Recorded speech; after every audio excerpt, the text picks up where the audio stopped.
Welcome back to the OC Street Files. Before we get started, you know I gotta say this. This show is educational and informative only. We don't glorify gangs, crime, or violence. Everything you're about to hear is pulled from court records, news reports, government documents, and history. We're here to tell the story, not to encourage anybody to follow in those footsteps. All right, to understand Rockford, we gotta go back to Chicago in the late 50s. Picture this, a bunch of young cats locked up at the St. Charles Youth Center. They get released back into the streets of North Lawndale, a tough, neglected neighborhood on Chicago's west side. Instead of going solo, they came together. First, it was just a clique, but that clique became the Vice Lords. Now let's pause here. Lawndale in the 1950s and 60s, this was a neighborhood hit by poverty, disinvestment, and racism. Jobs were gone, schools were underfunded, and the city had no real plan for the people living there. Out of that soil, gangs like the Vice Lords grew. By the 1960s, the Vice Lords started structuring themselves, no longer just random street kids.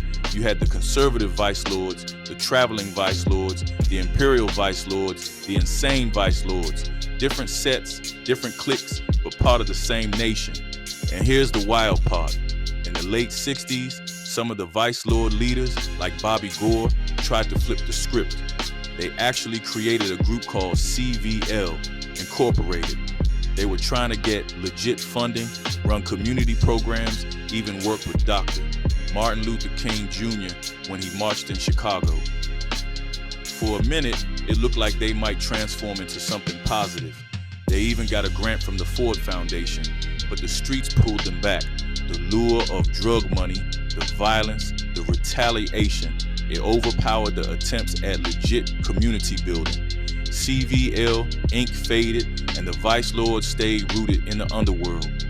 By the 1970s and 80s, the Vice Lords weren't just one crew. They were a whole nation of factions. The conservative Vice Lords, CVL, became the political face. The traveling Vice Lords gained a rep for their muscle and mobility. The insane Vice Lords and Imperial Vice Lords carved out their own reputations. And by the 1980s, the Vice Lords joined up with other groups to form what's known as the People Nation Alliance.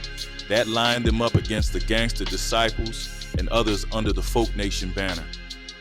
This people versus folks split-shaped Chicago's streets for decades, and it spread everywhere the gangs expanded. Now let's talk about Rockford. The 815, about 90 miles northwest of Chicago. In the 1980s and 90s, you started seeing Vice Lord influence in Rockford. Why? Simple, migration and money. Families moving out of Chicago brought their connections, but so did the drug game. Rockford sits on a key interstate corridor. It's a mid-sized city with pockets of poverty and disinvestment that look real familiar if you know Chicago's west side.